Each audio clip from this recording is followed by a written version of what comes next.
Bienvenidas y bienvenidos a Suncuyay, un proyecto sobre activismo, América Latina, feminismos, empoderamiento, resistencia, identidades, música, educación.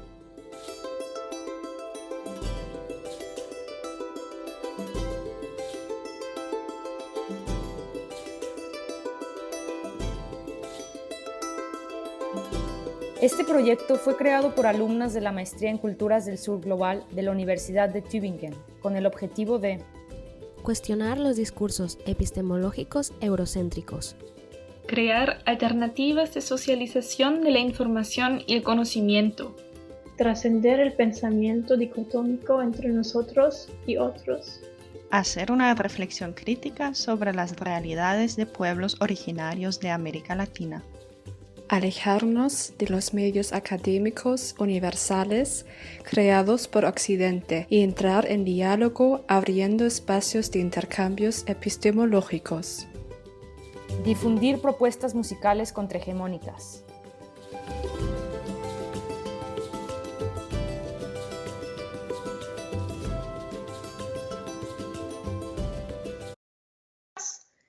primera sobre su activismo personal, después más sobre el grupo de feminismo comunitario antipatriarcal y al final sobre la situación actual en Bolivia y también nuestro rol de investigadores en Alemania. Así que yo voy a empezar con las preguntas personales y después Asia va a continuar con el segundo bloque. Y si usted tiene algunas dudas, preguntas o algo, siempre estamos disponibles para responder y discutir. Y también depende cuánto tiempo usted tiene ahora para la entrevista, porque hemos planificado más o menos unos 15 preguntas. Ya, está bien, está bien. ¿Se escucha bien así o será mejor si uso esto? A ver, bueno, a mí se escucha perfecto, pero ¿no? Sí, la calidad está súper buena. ¿Te molesta vos? ¿Le pongo audífonos?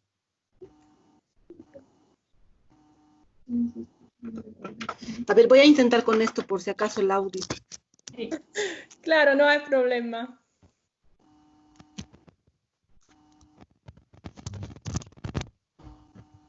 Hola. ¿Así se escuchará mejor? ¿Se escucha bien? Sí, se escucha bien. Perfecto. Entonces yo voy a ver.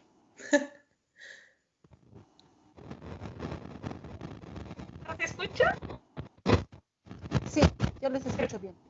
Ya, perfecto. Es si pasa algún ruido y va a grabarse entonces mejor así. Sí, muy bien. Ya. Ahora sí, comenzaremos. Ustedes díganme. Perfecto. La primera pregunta. Espera, perdón. ¿Ya? Antes de iniciar, de verdad, justo por los ruidos de fondo, para el podcast sería perfecto si podríamos... ¿Ahí?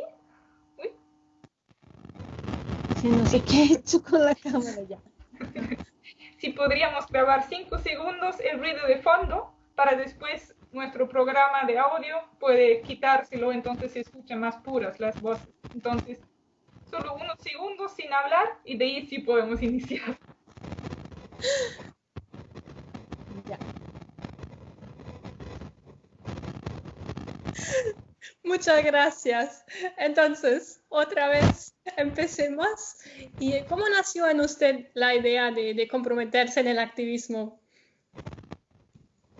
Bueno, yo creo que el feminismo y las luchas se hacen desde el cuerpo, ¿no? Entonces han habido muchos eventos en mi vida personal que me han hecho plantear la lucha. El primero es haber sido madre, haber parido, haber tenido una guagua a los 16 años, ¿no? Enfrentar un mundo donde se censura la maternidad, se censura el aborto y finalmente nadie se hace cargo de las guaguas, solamente una, siendo también una niña, tener que terminar de estudiar, intentar hacer la universidad con una niña. Entonces yo creo que esa ha sido uno de los primeros encuentros con el patriarcado, ¿no? Y a partir de eso he ido recordando otros momentos igual de niña, de esta estas funciones que nos dan a las niñas de solamente cocinar, acompañar, ayudar a la mamá y no poder estar en el espacio público. Mi papá era parte del sindicato de trabajadores, pero no podía ir a sus reuniones porque era mujer, tenía que ir mi hermano. Entonces, varios eventos en mi vida personal. Y después ya estando en las calles, en algunas movilizaciones, ¿no? Digamos que mi primer camino lo hago en la educación popular, porque yo he entrado a estudiar educación, porque he pensado que era el espacio para transformar el mundo, ¿no? Yo veía que mis profesoras no estaban muy comprometidas con un mundo distinto, entonces yo decía, yo quiero ser una profesora distinta.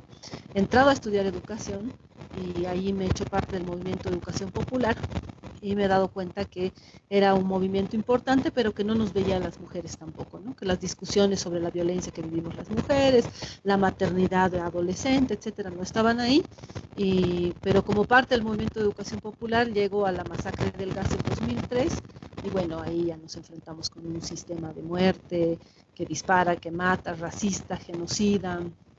Esos eventos, esos momentos en mi vida me han hecho pensar en todo eso. Y obviamente mi mamá, que ha estado ahí siempre, yo creo que del feminismo que he aprendido es el de mi mamá, que siempre ha sido una luchadora.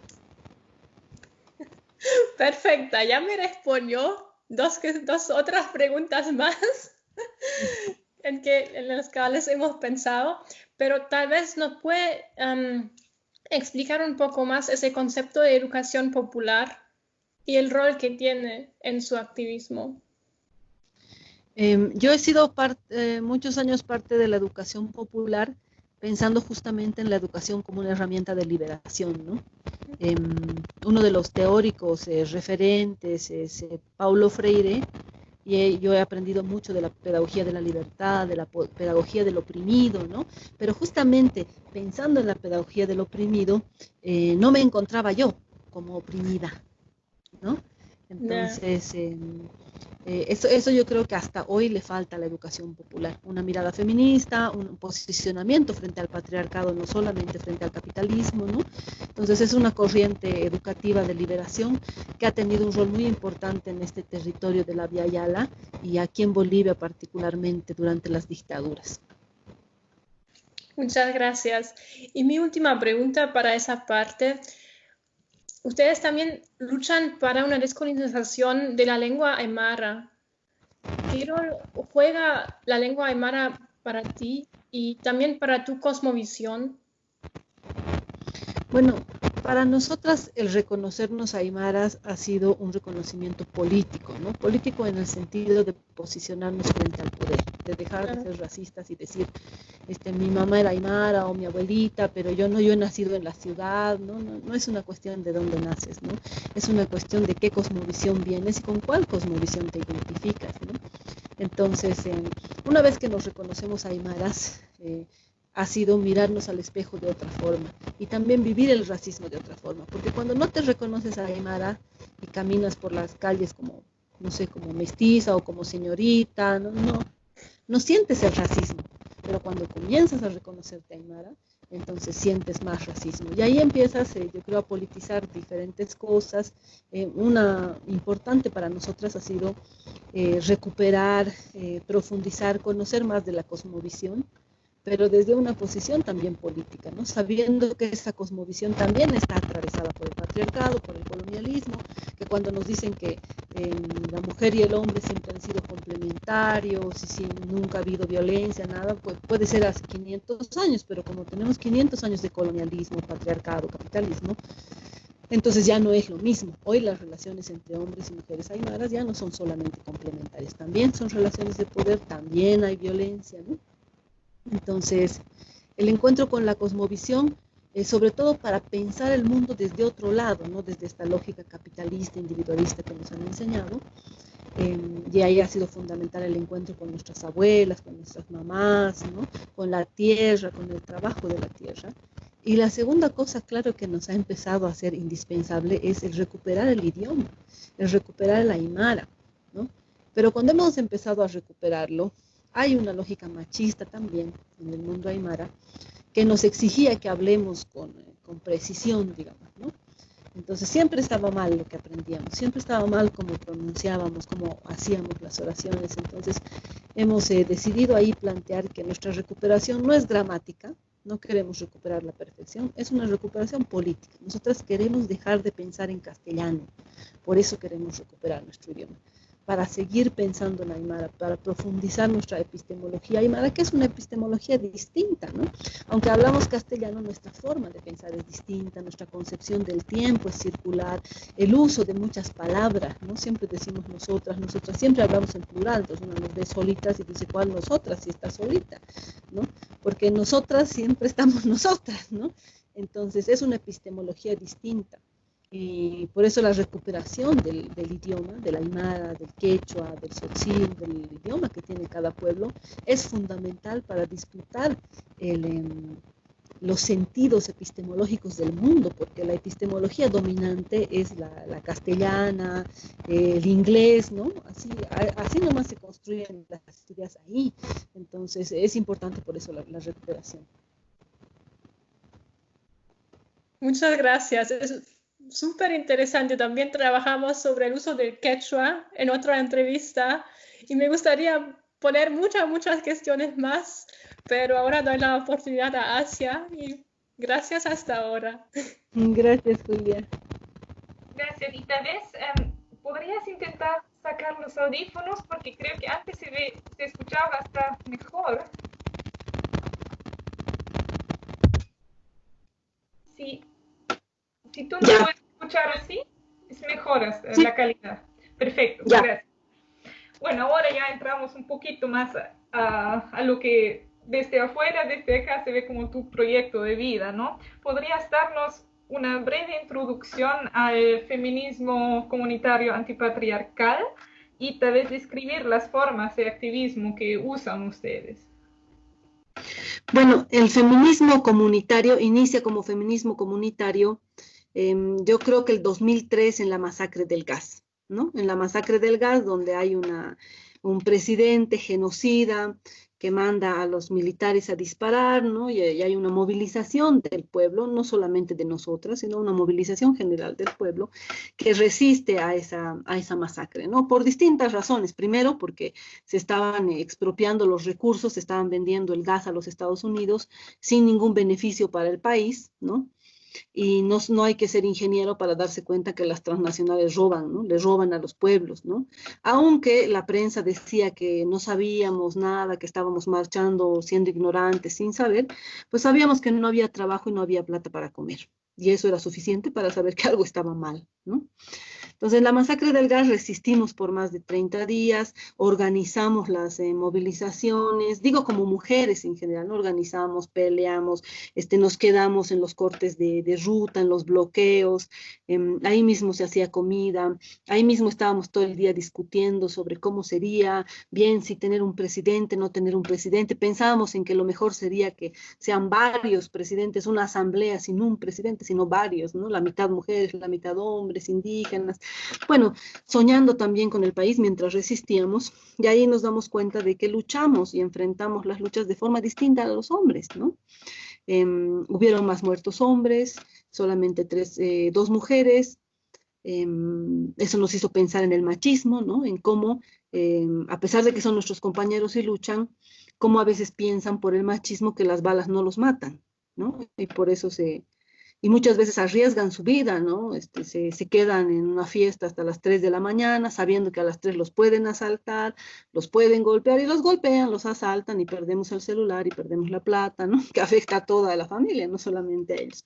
Entonces, cómo el machismo construye su cuerpo, les hace pensar que las balas no les matan, y eso lo hemos visto después en muchos otros momentos, digamos, de movilización, no solo en Bolivia, en otros lados, ¿no? De cómo los hombres siempre van a pelearse con los policías, no ganan nada, solo nos ganan un problema porque después los detienen y hay que ir a sacarlos de la cárcel, de paso de seguir movilizadas, ¿no? Entonces esas cosas nos hemos puesto a pensar en esa movilización de la masacre del gas, y una cosa fundamental era que nos gustaba estar en la calle, a pesar de que en la calle estaban matando.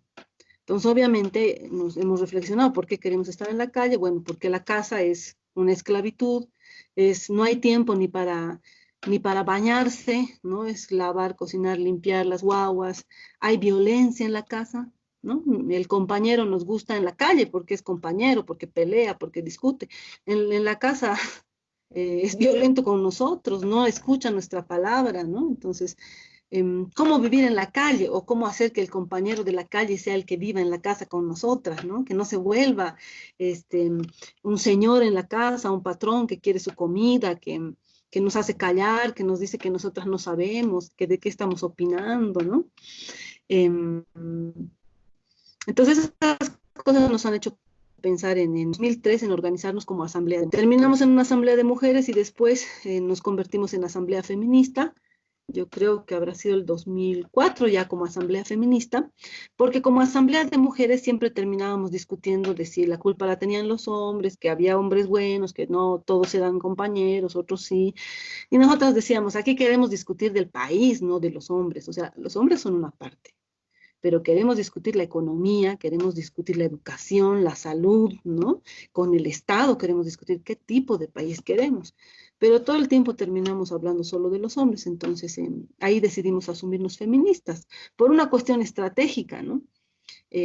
Justo para quitar un poco esta discusión de los hombres solamente, para discutir estructuralmente, porque ya habíamos escuchado la palabra feminista, ya habían feministas aquí en Bolivia que conocíamos, ¿no? Entonces, pero también por un tema estratégico, porque los hombres siempre nos decían, bueno, es que el comunismo plantea esto, o el socialismo ha planteado esto, ¿no? Y nosotras no teníamos nada. Entonces, nos ha servido para equiparar las relaciones de poder en la discusión. Ellos decían el socialismo, nosotros decíamos el feminismo, ¿no? Nosotras no sabíamos mucho de socialismo y ellos no sabían nada de feminismo. Entonces, nos igualaba en la discusión. Obviamente, nosotros después hemos tenido que crear, investigar y todo sobre el feminismo, ¿no?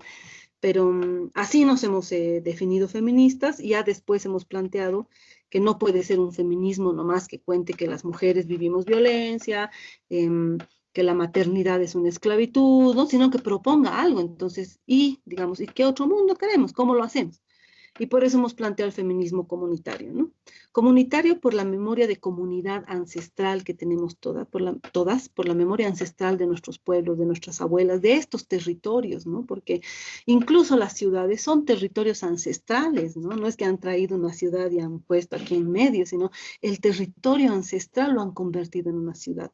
A las comunidades ha llegado la ciudad y ha arrasado con las comunidades y ha construido edificios y carreteras y todo eso, ¿no? Entonces, de esa memoria ancestral, pero también desde la memoria de comunidad del 2003, de estar 30 días en la calle, preocupadas todas por la vida de todas, por la comida de todas, criando en la calle en vez de estar criando solas en la casa.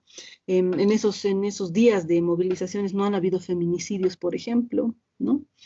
Eso nos muestra que la autoorganización es más importante que tener a la policía para llamarle y denunciarle violencia, sino la autoorganización, la capacidad pues, de valorar la vida de todas y de todos, ¿no? Así nos hemos definido feministas, así hemos planteado el feminismo comunitario. Y no hubiera sido posible si no hubiera habido este contexto político en Bolivia, ¿no? Si no hubiera habido en Bolivia asamblea constituyente, si no se hubieran discutido las cosas en Bolivia, yo creo que no hubiéramos podido hacer este feminismo. Lo hemos hecho también para responder al contexto, ¿no? Para tener una palabra en el contexto político. Se ha venido la asamblea constituyente y ahí había la gran discusión de la descolonización, ¿no? Que era un planteamiento también desde el indianismo que ya tenía varios años, que nosotras también conocíamos y con el que en gran parte también nos identificamos con el indianismo, siempre viendo que no es desde las mujeres. Entonces ahí hemos planteado que el patriarcado, que hay que pelear contra el patriarcado, ¿no? Porque, sobre todo porque la palabra patriarcado nos hacía mucha referencia al patrón, ¿no? Y todas nuestras abuelas han tenido patrones violadores de las haciendas. Hay toda la tradición del derecho de pernada, ¿no? De que el patrón y el cura tenían que violar primero a la mujer antes de casarse.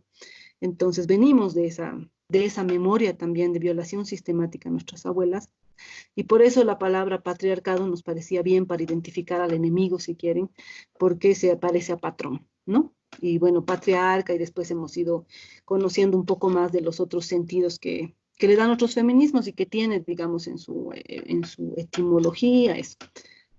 Y bueno, nos hemos hecho feministas comunitarias, Hemos planteado en la Asamblea Constituyente también que haya despatriarcalización. No se ha puesto en la Constitución, pero se ha asumido. Está en la Ley de Educación. Dice que la educación tiene que ser despatriarcalizadora. Está en el discurso político de las organizaciones, ¿no? Discutir de la lucha contra el patriarcado. O sea, yo no conozco otro país, no he escuchado, donde la gente discuta sobre el patriarcado en las comunidades, ¿no? Ha sido maravilloso lo que ha pasado en el país, no solo por nosotras, obviamente, sino porque todo el país estaba discutiendo, porque se ha logrado posicionar el tema del patriarcado, el tema del colonialismo, ¿no? Además de plantearlo en la práctica, no para escribir un libro de cómo se descoloniza, porque hay teorías de coloniales, ustedes las deben conocer, sino en acción, cómo nos sacamos el colonialismo de encima, cómo nos sacamos el patriarcado de encima y de las estructuras. Entonces, bueno, eso ha sido el feminismo comunitario y en el año 2016 éramos una organización mucho más grande en diferentes territorios, no solo Bolivia, sino México, Chile, también hermanas migrantes, ¿no? Que nos hemos encontrado en el feminismo comunitario y que hemos planteado construir un tejido en todo el territorio, en Abya Yala, pasando las fronteras también hasta Europa, ¿no? Pero el 2016 hemos tenido también una ruptura, porque han habido relaciones de violencia dentro de la organización. Entonces nos hemos cuestionado profundamente nosotras, ¿no? No puede ser la comunidad como la familia que esconde, que te obliga a callar la violencia o que te obliga a callar al abuelo violador o al hermano violador, ¿no? No puede ser la organización la reproducción de eso. Entonces, la organización tiene que luchar hacia afuera contra el patriarcado y hacia adentro también, contra el patriarcado, contra la violencia, contra el racismo, porque esas relaciones se reproducen dentro de la organización. Entonces, el 2016 ha habido una ruptura en la organización y nosotras hemos conformado el feminismo comunitario antipatriarcal, para no olvidarnos que la lucha es contra el patriarcado, ¿no? No solamente es discursiva, ¿no? Y eso, sobre todo también porque la lucha pone en cuestión al Estado, pues. No podemos ser un feminismo comunitario que finalmente coincide con el Estado, porque el Estado siempre es capitalista, patriarcal, ¿no? El Estado no hace revoluciones, el Estado no va a ser la comunidad, el Estado va a defender siempre los intereses de los ricos, para eso está hecho el gobierno, que ni modo que les quite su plata a los ricos, a los empresarios, ¿no ve? No se puede.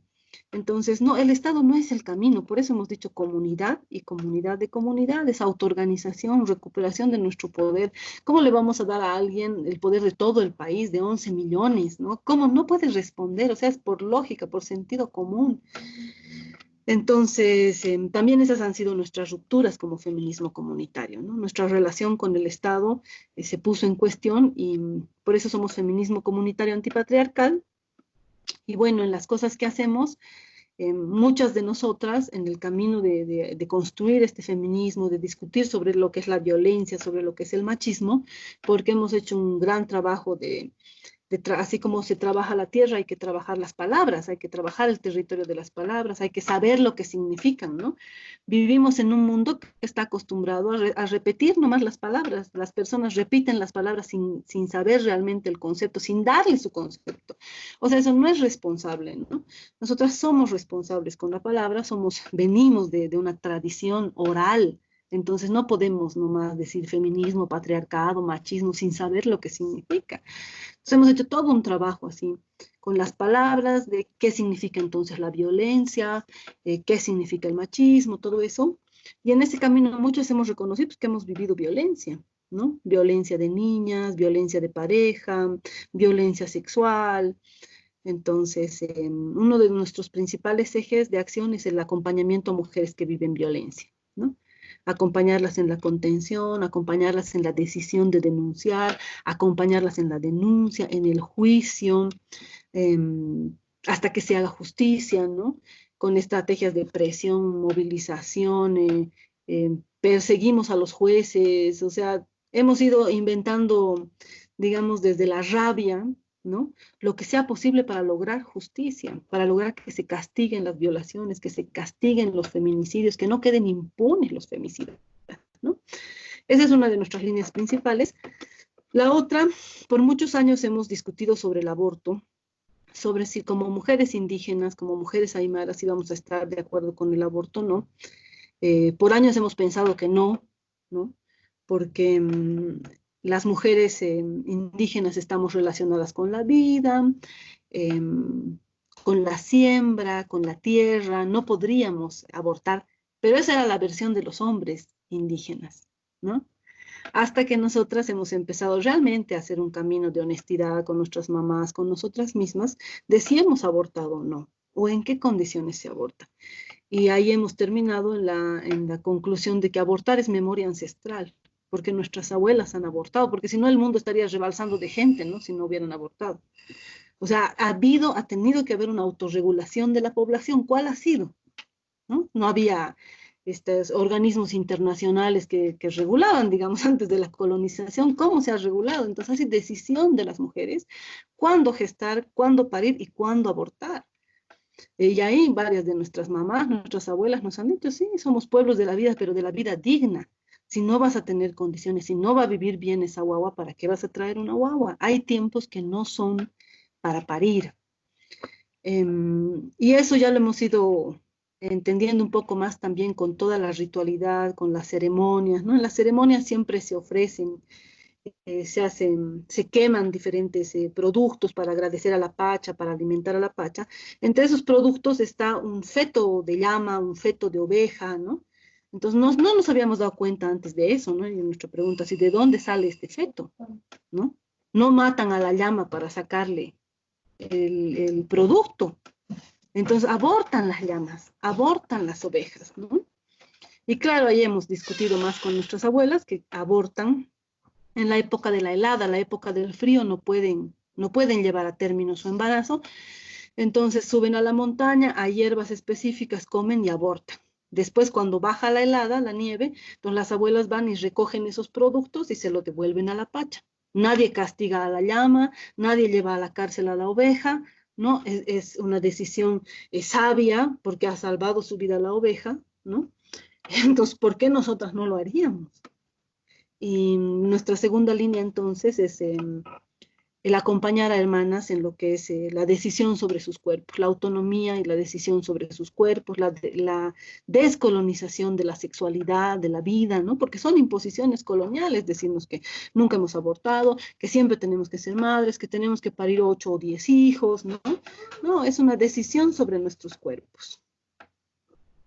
Esa es la segunda línea. Y la tercera línea que tenemos ahora, digamos, espacio de formación que tenemos, es la educación, porque nos hemos dado cuenta en estos años que hemos hecho feminismo, cómo las universidades son espacios de producción, son máquinas de desclasamiento, máquinas de racismo, ¿no? Porque vos te esfuerzas para que tu guagua vaya a la universidad. Yo tengo una hija en la universidad, y hemos peleado en la masacre del gas para que parte del presupuesto de la recuperación de los hidrocarburos sea específicamente para las universidades.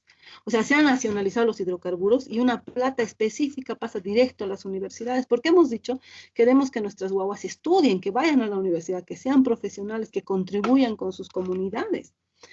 Pero en esa universidad, tu agua sale diciéndote que ya no es aymara, sintiendo vergüenza de vos, quiere ser un gran empresario, quiere ser un gran explotador de la comunidad, quiere irse a Europa a hacer una gran industria.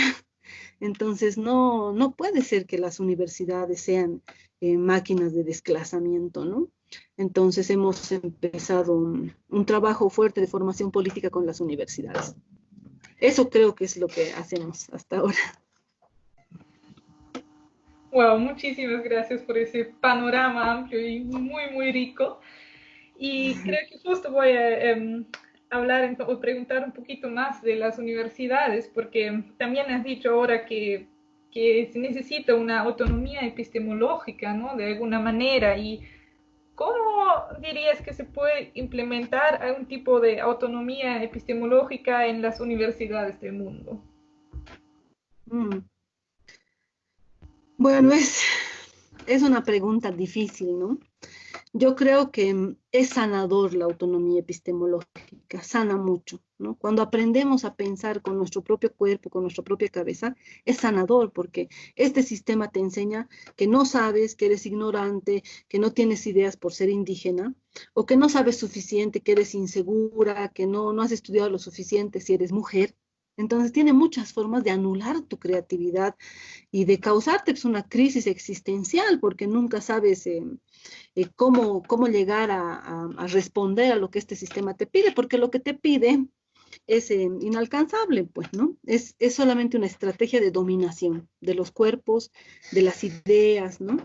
Entonces, creo que hay dos dimensiones. Una es el trabajo personal, ¿no? Es imposible sin la organización. La otra es el trabajo de organización. Ambos se complementan, ¿no? En organización te puedes dar cuenta de cómo opera esta estrategia de dominación sobre las ideas, ¿no? De imposición epistemológica. Patriarcado es esto y listo, nadie más puede discutir. ¿Por qué? O sea, la universidad mata la creatividad todos los días porque te obliga a decir algo que alguien ya ha dicho, a citar. ¿Por qué? ¿Por qué yo no puedo plantear mis propios conceptos, ¿no? ¿Por qué la universidad no se encarga más bien de que todas planteemos nuestros propios conceptos? Nadie va a negar lo que ha dicho Simone de Beauvoir, pero no somos incapaces nosotras de pensar lo que nosotras creemos sobre el ser mujer ahora, en el 2020, en este contexto, en medio de la pandemia, ¿no? O sea, es una estrategia, el poder el conocimiento es un espacio de poder, ¿no? Y las academias lo saben utilizar muy bien. Y no solamente de poder, sino de dominación de los pueblos, de nuevas generaciones, ¿no? Entonces yo creo que lo fundamental es el trabajo en organización para construir epistemologías propias, para reconocer que nuestra palabra vale, que creamos ideas, que interpretamos la realidad, ¿no? Y lo segundo es un trabajo personal que en nuestro caso es de descolonización, es de acabar, de despatriarcalización, ¿no? Porque como mujeres nos han asignado siempre un lugar secundario. Aunque seamos filósofas, Simone de Beauvoir no era Jean-Paul Sartre, o sea, finalmente no lo era, ¿no? Entonces, es un trabajo personal de romper el patriarcado que nos imponen sobre los cuerpos y que nos impide pensar, ¿no?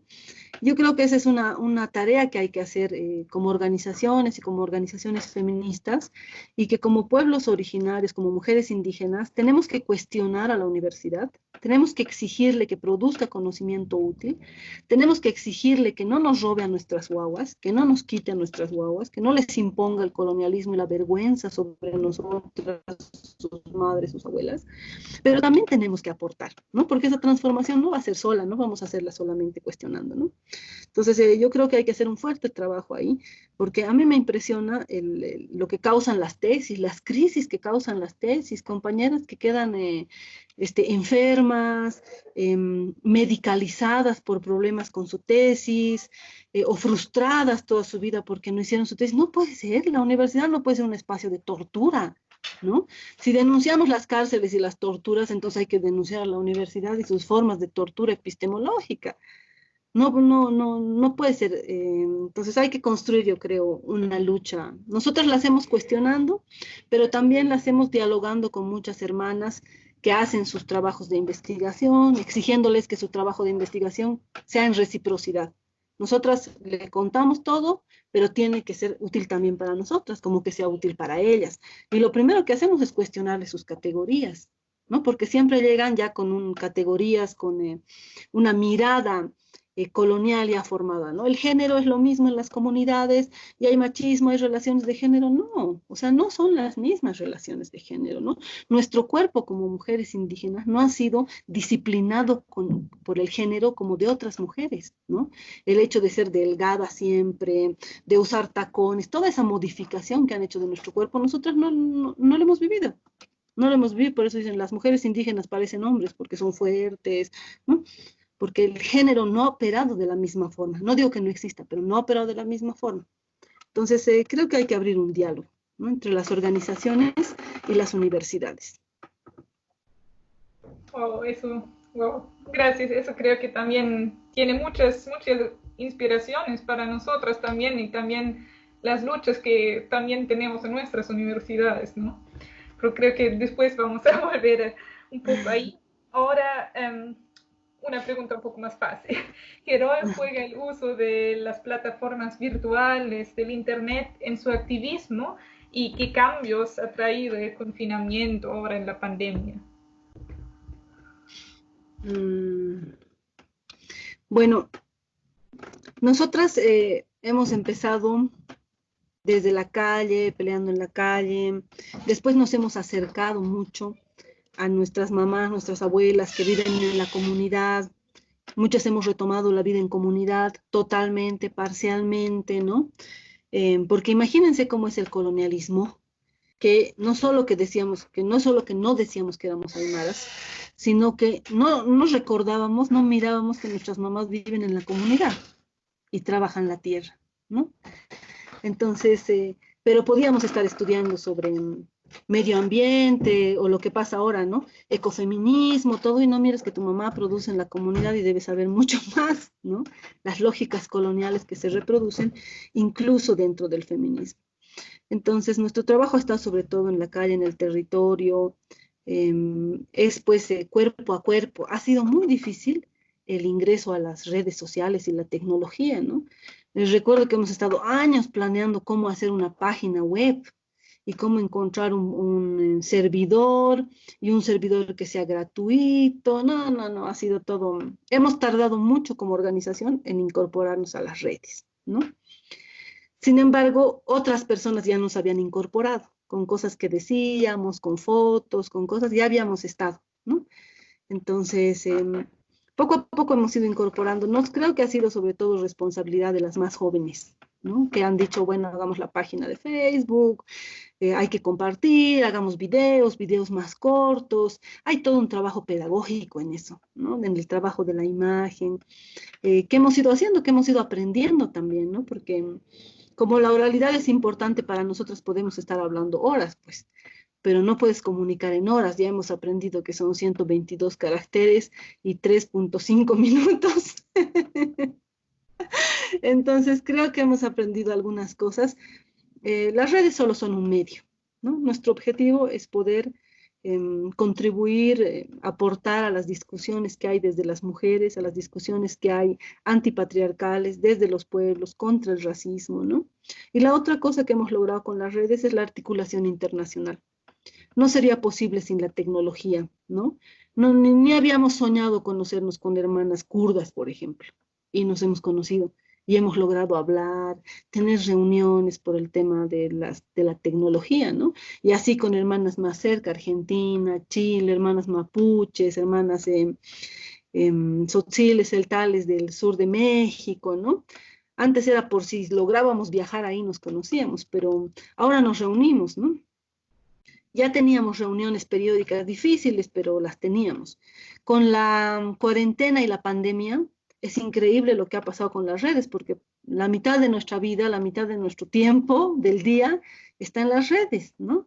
En reuniones, charlas, conferencias, reuniones de organización, de acompañamiento, de contención también. Entonces, creo que hemos sabido adecuarnos y que a diferencia de lo que pensaba el sistema que la pandemia podía paralizarnos, no nos ha paralizado. Hay una explosión de conversatorios, de charlas, webinars y todas esas cosas.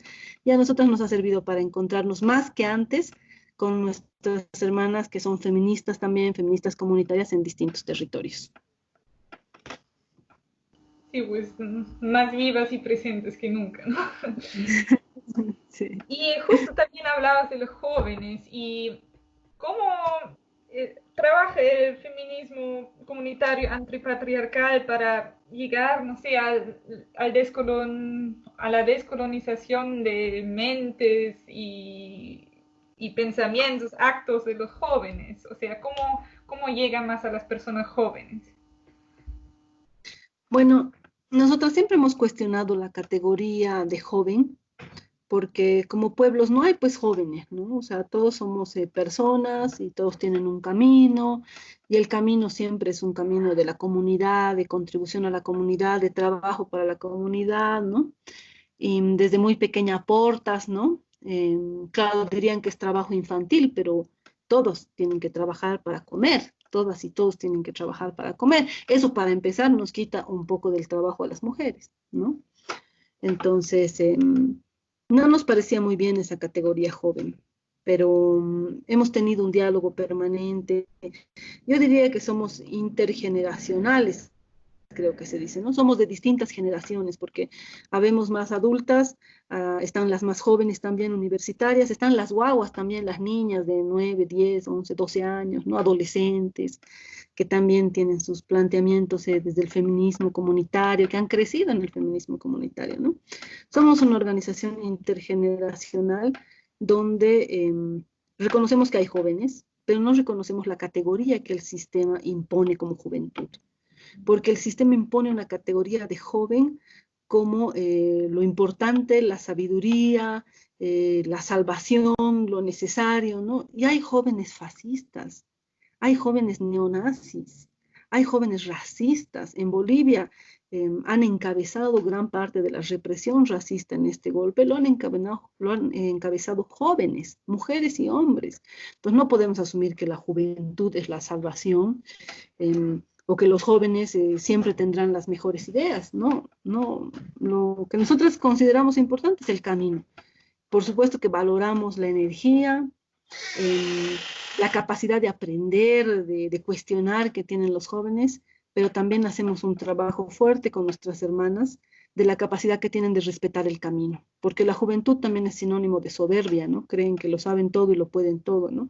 Y hay un camino que hemos hecho que tiene ser reconocido, no porque nosotros queremos un título, ¿no? O un certificado, sino porque les va a servir para no cometer los mismos errores, para no vivir los mismos dolores y para poder hacer una lucha mucho más certera contra el sistema y para seguir reconstruyendo la comunidad. No, gracias. Y bueno, ahora una pregunta que puede parecer un poquito técnica, pero no sé, me parece central también para todo el activismo que realizan. ¿Cómo se financian? ¿Cómo se financia todo el movimiento de feminismo comunitario antipatriarcal? O si lo quieres responder de manera más personal, ¿cómo puedes financiarte tú siendo tan presente como activista? Yo creo que esa es una de las principales discusiones que hay que hacer, ¿no? Como cuando una decide hacer una lucha, tienes dos opciones: la haces en tu tiempo libre o haces de tu vida una lucha, ¿no? Nosotras hemos decidido hacer de nuestra vida una lucha constante todos los días. Entonces eso nos ha llevado también a cuestionar el sistema económico, ¿no? Nosotras queremos tener un trabajo donde tengamos un sueldo, una jubilación y donde podamos tener una casita y un autito, ¿sí? Que finalmente no deja de ser acumulación. Y hemos decidido que no, pues nosotros optamos por la economía de la comunidad sigue teniendo un territorio comunitario, todas lo trabajan, así todos comen, nadie acumula, nadie va a tener más ni menos porque el territorio sigue siendo comunitario. Y aunque nosotras no tenemos ese territorio comunitario para trabajar para comer lo que producimos, hemos hecho de nuestro espacio un espacio comunitario. Entonces cada cual hace diferentes cosas, pero para el sostén de todas, ¿no? No es así en toda la organización. Nosotros no somos una organización grande, no es así en toda la organización. Tenemos compañeras que tienen un trabajo formal, digamos, una compañera, por ejemplo, que es trabajadora social, que trabaja con los hogares de menores, ¿no? Pero uno de nuestros principios, digamos, es que si tenemos un trabajo, tiene que ser un trabajo político, ¿no? Porque no nos vamos a dejar comer por una institución burocrática que nos coma las fuerzas. Nosotros queremos cambiar el mundo y lo queremos cambiar ahora, ¿no? No para de aquí a 50 años.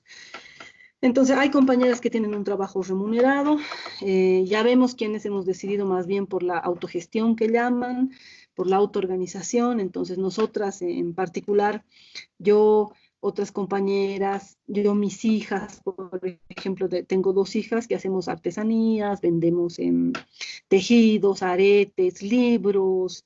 Entonces, no te permite acumular, porque no queremos ser ricas, pero nos permite una vida distinta, ¿no? Nos permite tener tiempo para nosotras, tiempo para discutir, tiempo para luchar.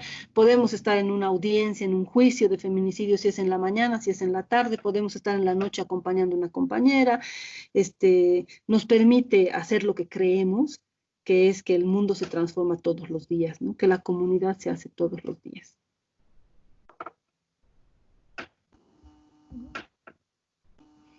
Bien. Y bueno, una pregunta más sobre su organización o tu posición. ¿Cuál fue el mayor éxito para ti del feminismo comunitario antipatriarcal en todos estos años?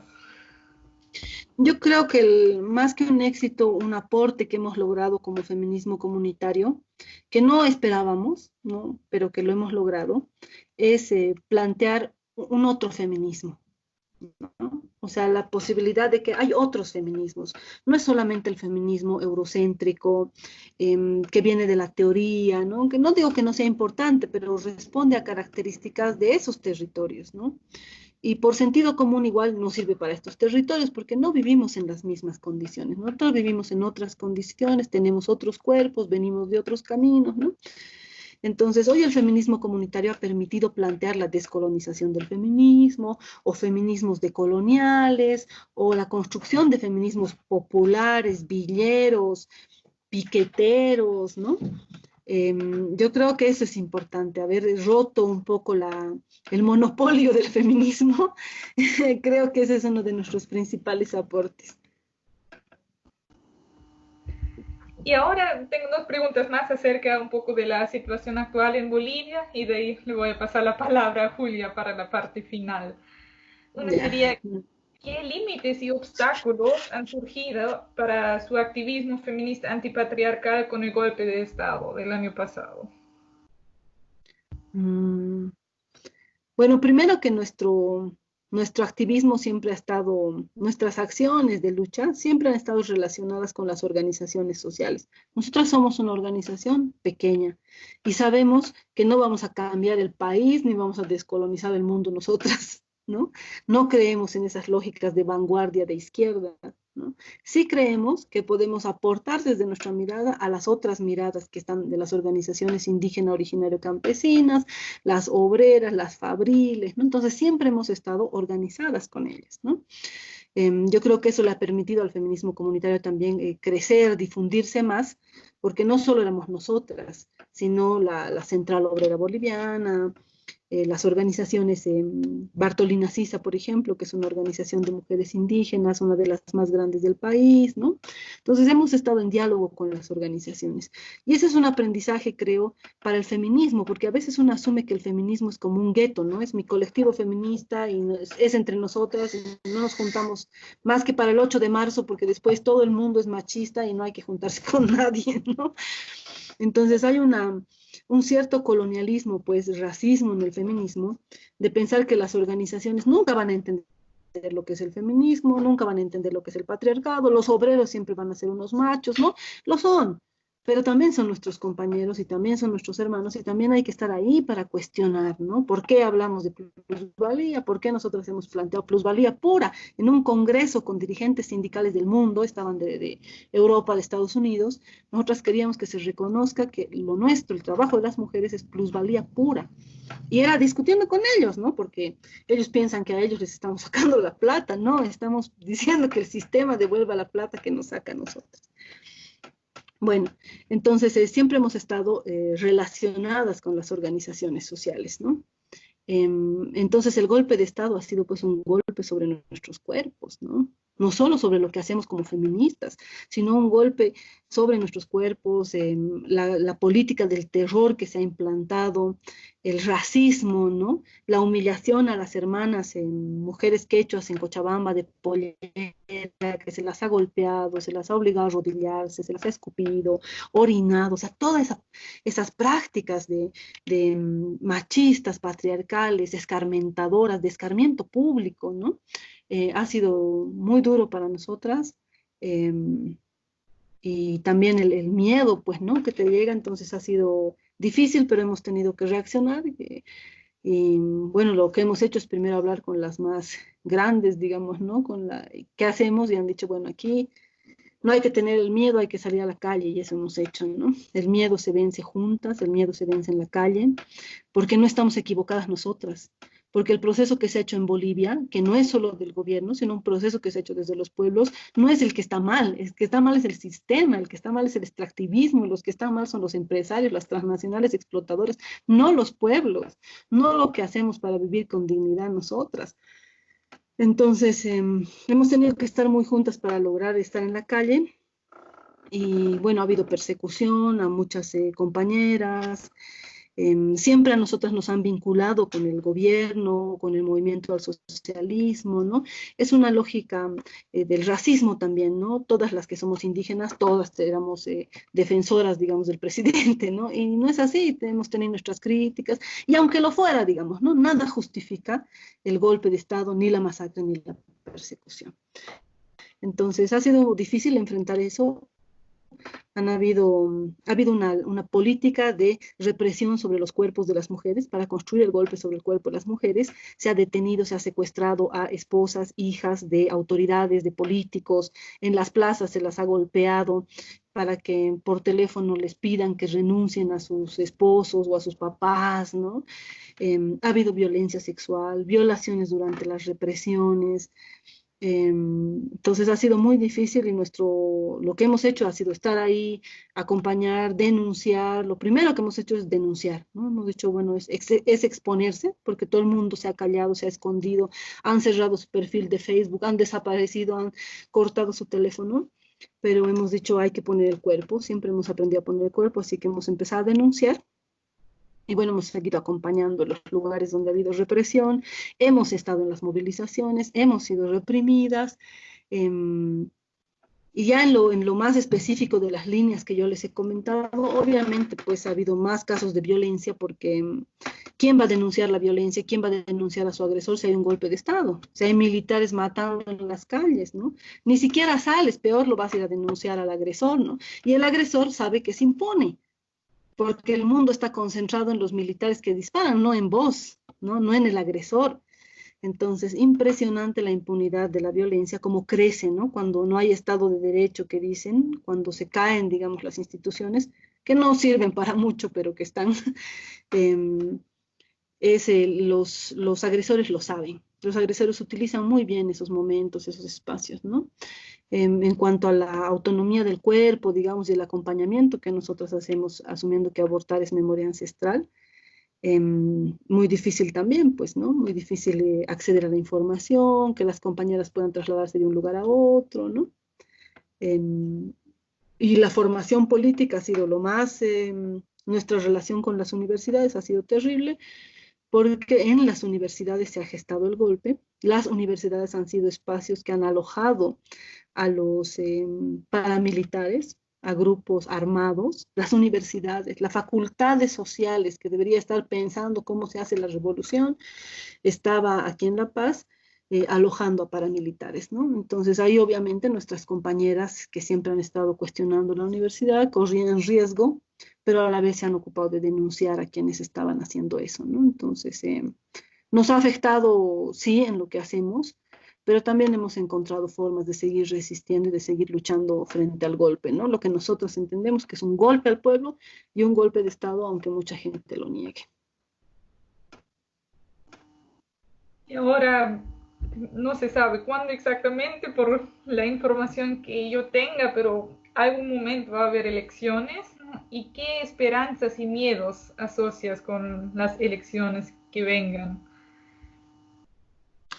En estos años que tenemos de feminismo comunitario, que han sido los mismos años que ha caminado el proceso de cambio en Bolivia, que han habido transformaciones, que se ha hecho un viceministerio de descolonización, una unidad de despatriarcalización, que se ha puesto en los contenidos de educación que tiene que lucharse contra el patriarcado, aunque los profesores digan, ¿qué es eso? ¿Dónde está? No, nadie me ha mostrado, digamos, ¿no?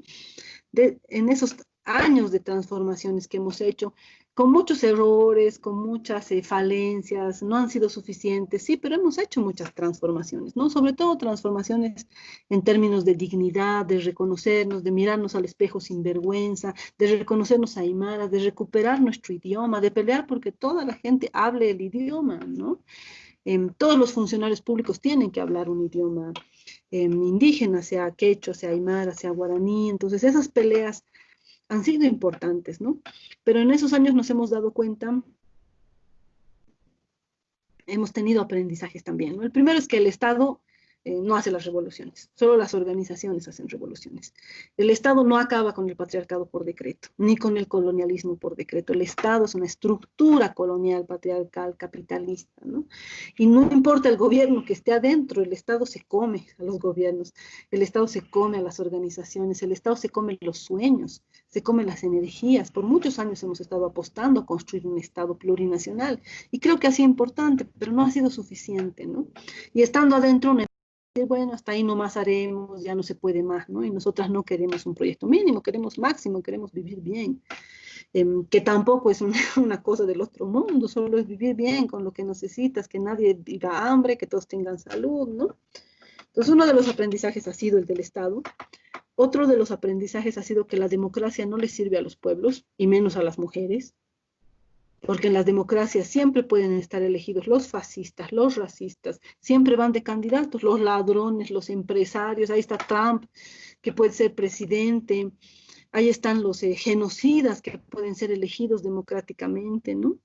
Ahí están los violadores, abusadores, que no importa, igual son candidatos. Entonces la democracia es profundamente liberal, profundamente patriarcal, no le sirve a los pueblos.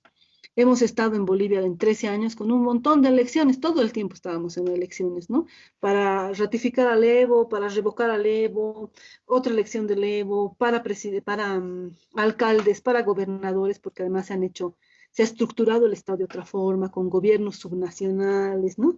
Con autonomías indígena, originaria, campesinas. Entonces, sabemos que la democracia no soluciona los problemas del pueblo, pero frente a un golpe de Estado es una de las opciones la democracia. Se ha establecido como fecha de elecciones en septiembre. Nosotras dudamos que un gobierno de facto vaya a elecciones y entregue el poder que ha tomado con las balas, lo entregue en las urnas. Pero dicen que van a ir a elecciones en septiembre. Me imagino que en septiembre van a inventar algo.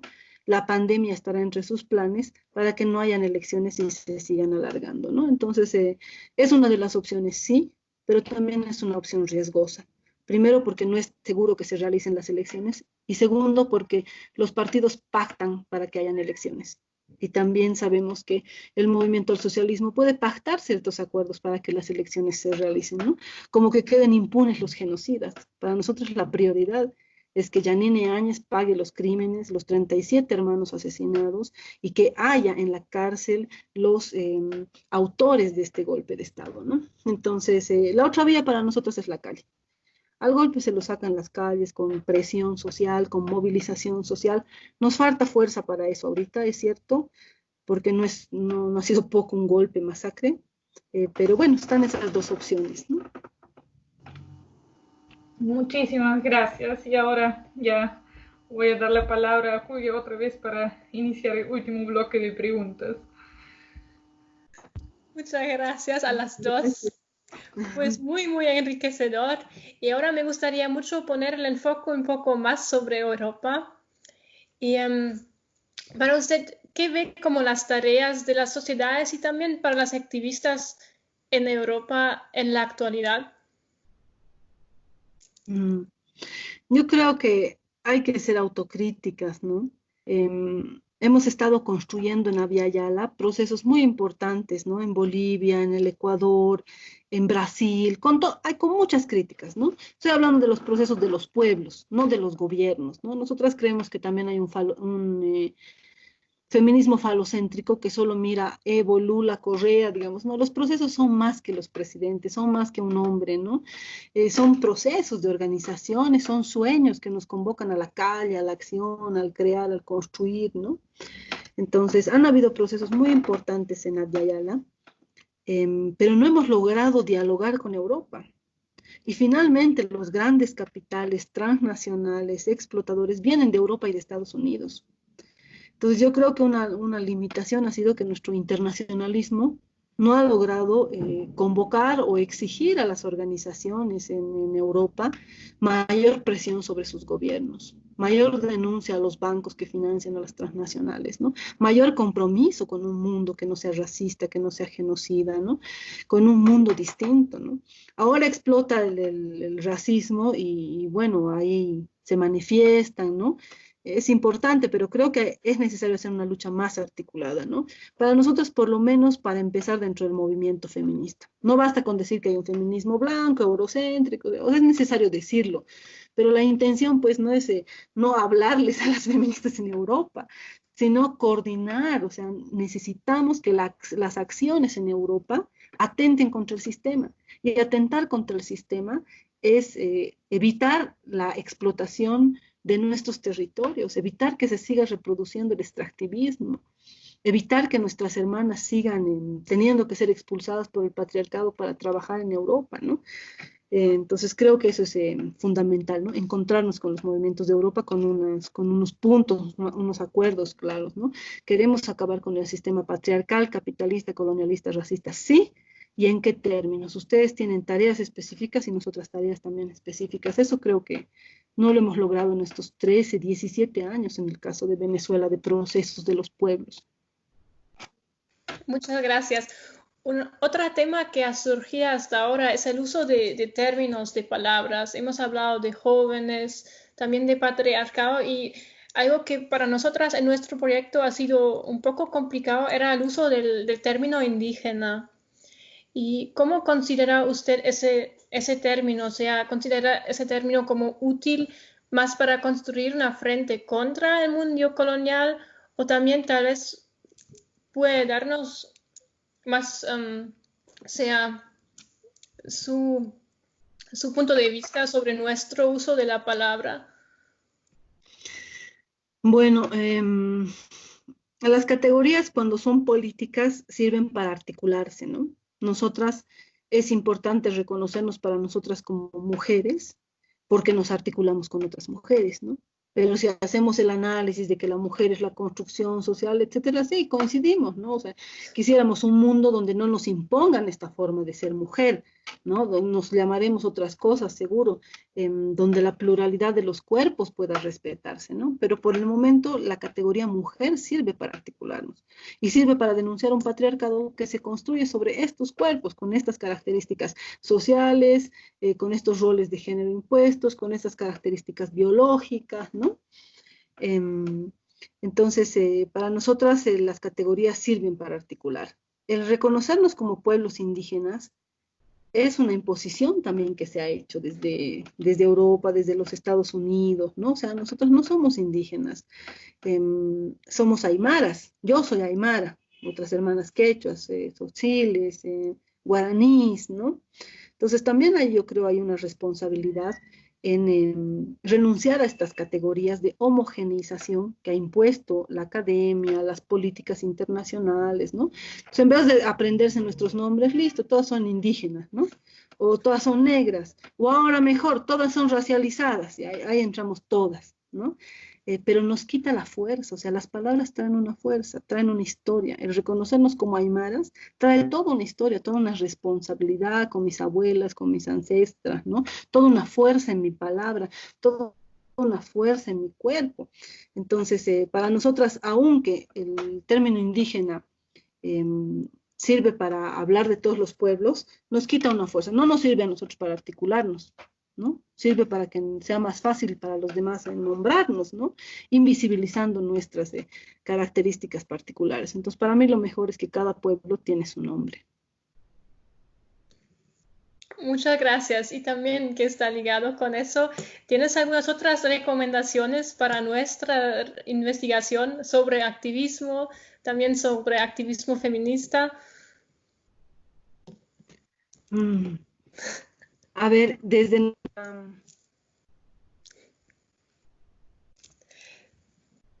O sea, depende, puedes dar una respuesta más global, más general, pero también para, por ejemplo, para trabajar con grupos como para, por ejemplo, ustedes. Nosotras la palabra activista hemos conocido en el feminismo, nosotras siempre hemos sido feministas, ¿no? Activistas, ¿será que hacen actividades? No sé. Entonces, ya después hemos visto que es usada la palabra activismo, pero que a veces no tiene un horizonte político, ¿no?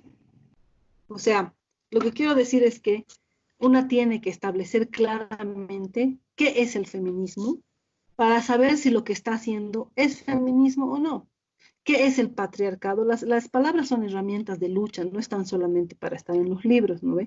Entonces, ¿qué es patriarcado? Para saber si lo que estoy haciendo realmente atenta contra el patriarcado o solamente estoy haciendo una cosa más, estoy pintando un mural, la estoy pasando bien, estoy cosiendo unas ropitas que son distintas, pero, ¿no? Entonces, yo creo que lo importante para el trabajo político, que le llaman activismo, para el trabajo político, es tener claro qué es lo que queremos, qué es lo contra qué estamos luchando, desde dónde estamos luchando, ¿no? Esas cosas son importantes, ¿no? También es importante, yo creo, la organización, el fortalecer la organización. No se hace feminismo sola. Una no puede ser feminista sola. ¿Cómo sería feminista? ¿No? Sola porque has leído muchos libros, porque sabes de feminismo. El feminismo se hace en la calle, peleando, denunciando, ya sea la violencia al Estado, la represión, el racismo, ¿no? No se puede ser feminista en soledad, ¿no? Se hace por lo menos con tus dos amigas que sales y peleas, ¿no? Entonces, creo que eso es importante también, fortalecer la organización, además para romper las lógicas individualistas de la lucha política que hay en Europa. Son lógicas muy individualistas, ¿no?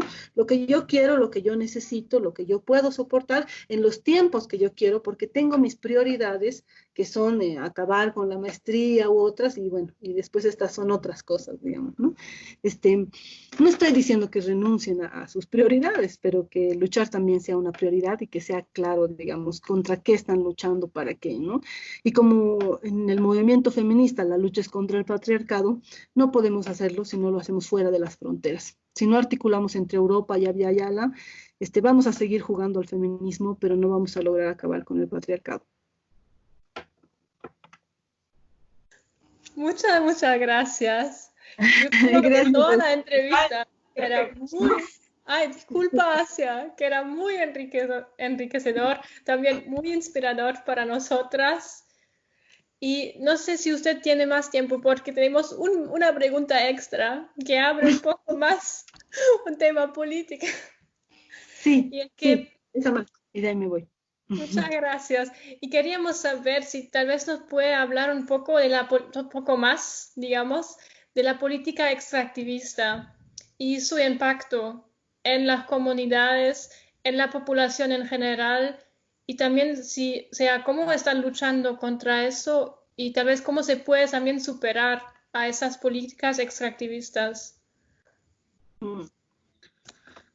Bueno, el extractivismo tiene su origen en el colonialismo, ¿no? Porque antes de que los españoles invadan nuestro territorio, había una explotación, se sacaba plata del cerro, por ejemplo, ¿no? Pero se sacaba plata para cosas específicas, no para la acumulación, no para el intercambio, ¿no? Entonces, el extractivismo tiene su origen en el Estado colonial, en el hecho colonial y en la construcción de los estados. Entonces, hay dos cosas, ¿no? El extractivismo como una base del sistema capitalista, creada, construida sobre el colonialismo, y el Estado como administrador de ese extractivismo. Ahora es más evidente porque hay más grupos medioambientalistas que lo denuncian, pero el Estado siempre ha sido extractivista. O sea, desde la colonización, que han destruido nuestros territorios, que se han llevado toda la plata, después han pasado a los otros minerales, después han pasado a los bosques, ahora están pasando al agua, ¿no? Entonces, el sistema capitalista es de base extractivista y los estados son los que administran ese extractivismo, ¿no? Que sea lo suficiente, que no genere mucha convulsión, hacen acuerdos con los pueblos, sino amenazas, ¿no? Pero este extractivismo se está profundizando. Y por eso los grupos armados que destruyen Guatemala para que migren a los Estados Unidos, que destruyen Honduras para que generan conflictos armados en el territorio, trata y tráfico, que no te queda otra que salir corriendo de tu comunidad y ir a tocarle la puerta a Trump, ¿no? Entonces se está profundizando el extractivismo. En el caso de Bolivia, hemos luchado 13 años por romper esa matriz extractivista, esa patriz extractivista, ¿no? Y se ha logrado en algunas cosas. La recuperación de los hidrocarburos no era para seguir explotando, sino para decidir cuánto explotar, cómo, dónde, cómo redistribuirlo, para qué, ¿no ve? Sin embargo, no es posible cuando los intereses de las transnacionales están ahí. están también dialogando con el Estado, no dialogamos solo las organizaciones y los pueblos, ¿no? Dialogan también los grandes capitales. Entonces es difícil esta pugna de poder. Yo creo que la principal resistencia para nosotras es la recuperación de la cosmovisión, la recuperación de la relación con la naturaleza. Solo en esa concepción puedes darte cuenta que un cerro no es plata, no son dólares, sino es un apu, son energías, ahí están nuestras ancestras, ese cerro nos cuida. Ya, aunque no creas en las ancestras, nos cuida pues de que se inunde, nos cuida del frío, ¿no? Entonces, la recuperación de la relación con la tierra, la recuperación de la centralidad de la humanidad, ¿no? Cuando hablan de poner la vida en el centro, a mí me parece eso difícil, hay que poner la comunidad en el centro, hay que poner la tierra en el centro, la naturaleza en el centro, porque nuestra vida ya está en el centro y como todo lo queremos y todo lo podemos, entonces destruimos el mundo para nuestro propio consumo, para los intereses creados por el capitalismo, ¿no? Entonces, una de las resistencias principales que tendríamos que coordinar de un lado y de otro es la recuperación con la naturaleza, una recuperación de esa relación política, ¿no? O sea, es en términos de no solo medioambientalistas, ni de solidaridad, ¿no? No solo en términos románticos, ¿no? Si se destruye, ¿por dónde vamos a caminar? ¿Qué vamos a comer? ¿Qué agua vamos a tomar? ¿No? Yo creo que esa es una de las resistencias principales que hay que hacer. Y en Bolivia se está haciendo en distintos lugares. Uno de los principales logros es la autonomía de los pueblos originarios, ¿no? Se ha logrado en el gobierno la autonomía indígena, originaria, campesina, entonces tienen su propio territorio, su propio gobierno, y ahorita ellos están resistiendo mejor al golpe que en otros territorios porque tienen su autonomía, ¿no? Pues yo creo que hay que trabajar eso, compañeras. Muchísimas gracias. Te lo agradezco mucho, tanto por el proyecto como para mí personalmente. Y también quiero dar la posibilidad a Asia de decir algo más. Igual, quiero decir muchas gracias. En verdad me parece muy impresionante su trabajo que van haciendo ya tantos años y que van a seguir, estoy segura, con tantas energías. Y creo que podemos aprender muchísimo para hacer, como dijiste, nuestro trabajo específico que hay por aquí y que todo está relacionado y se tiene que relacionar más. Y sí, en verdad, creo que nos dice muchísimas pistas para seguir aprendiendo y luchando. Y muchísimas gracias.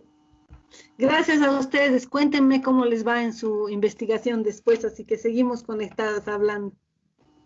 Gracias. Sí, perfecto. Saludos a la Sharon. Sí, vamos a decirle. Muchas gracias. Por favor. Chao. Sí, chao, cuídense mucho. Chao, gracias.